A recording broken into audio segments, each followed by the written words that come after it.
Hi there and welcome back to our channel.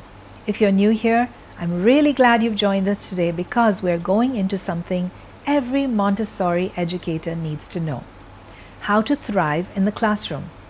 Whether you're just starting out or you've been teaching for years, there are certain skills that can make all the difference in creating a peaceful, joyful, and effective learning environment. So, stick with me as we explore the 5 must-have skills that every Montessori teacher needs and how you can master them. So let's get started off with one of the most essential skills in Montessori education: observation. As Montessori teachers, our role is to guide, not to lead, and that starts with carefully observing each child. You're watching how they interact with the materials, how do they socialize, and where they're showing interest. Observation helps you to understand each child's unique needs and how you can best support them. Let me give you some real-life examples. Imagine you're observing and you notice a child who consistently chooses the same material every day, like perhaps the pink tower. They stack it perfectly each time, but you observe that they're starting to do it quickly, almost mechanically, without much challenge or engagement. Through careful observation, you realize this child has mastered the pink tower and might be ready for a new challenge. Based on this insight, you might introduce the child to the brown stair, which requires similar skills but offers a new level of complexity. By observing closely, you're able to provide just the right material at the right time, keeping the child engaged and fostering their continued growth. Another idea might be to ask the child to do this activity in a different way, provide a variation. Do you think that you can build the tower on the mat, flat and horizontally instead of vertically? Do you think you can build them using base cards? How about we scatter the cubes in the environment and then you can build from a distance? So we want to challenge the child further. They're enjoying this activity. We want to maintain that interest and honor it, and we just provide a little bit of an extra challenge, or offer them ideas of how they can still do this activity but in a different way.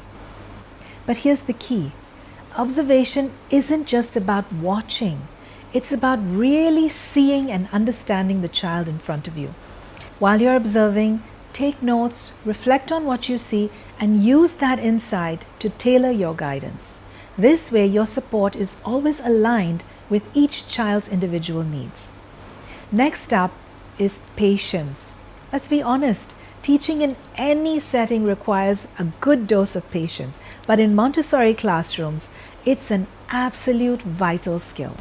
In our classrooms, children are learning at their own pace, and sometimes that means slowing down and giving them the time that they need to explore and discover. For example, imagine a child working with the dressing frames, specifically the buttoning frame. At first, the child might struggle with getting the buttons through the holes. You get tempted, you want to jump in and show them how to do it quickly. But this is where patience is so important. Instead of intervening, you sit back and you allow the child to keep trying. It might take several attempts and you might see the child's frustration building, but with patience and gentle encouragement, the child will finally succeed in buttoning the frame all by themselves. That moment of triumph is huge because they've learned not just how to button, but also the value of perseverance and self-reliance. Patience allows you to give children the space to make mistakes and learn from them, which is where real growth happens. Remember, it's not about rushing to the finish, it's about enjoying the journey of learning together. Another must-have skill is flexibility.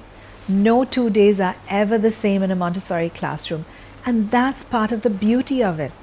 Flexibility means being open to changing your plans based on the needs of the children that day.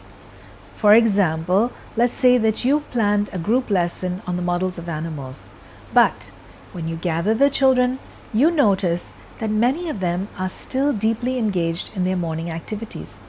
Some are working on a collaborative puzzle, while others are fully immersed in individual tasks, like maybe practical life activities or working with the pink tower. Instead of disrupting their flow, you decide to postpone the lesson and let the children continue with their work. You might quietly observe, take notes, and perhaps introduce the lesson later in the day when the children are more naturally ready to transition. This kind of flexibility allows you to adapt and respond to the moment, ensuring that you're always meeting the needs of your children. It's about recognizing that the children's engagement and focus are valuable and you are respecting the rhythm of their learning, even if it means shifting your plans. Let's talk about communication, and not just with the children, but with parents, colleagues, and even yourself. Good communication is a key to building strong relationships and creating a supportive learning environment. With the children, it's about clear and respectful dialogue. For instance, if a child is having difficulty sharing materials with a classmate, instead of simply telling them what to do, you might kneel down to their level and say, "I can see that both of you are interested in this activity. How do you think we can work together so that everyone gets a turn?" This approach encourages the child to think critically and express their ideas, fostering a respectful and open dialogue. With parents, communication is about keeping them informed and involved in their child's progress. For example, you might send a weekly email update that shares the highlights of what the children have been working on. Along with that, you could add any observations about their child's development.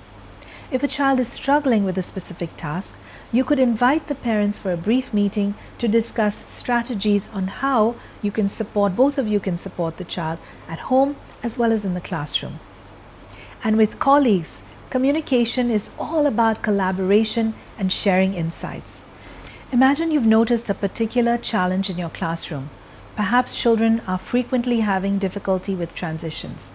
You could bring this up during a team meeting and brainstorm solutions with your fellow teachers. By sharing your observations and being open to feedback, you work together to create a more cohesive and supportive environment.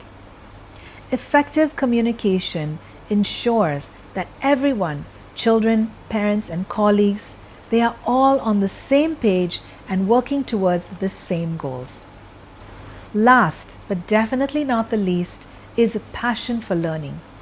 As Montessori teachers, we are not just educators, we are lifelong learners.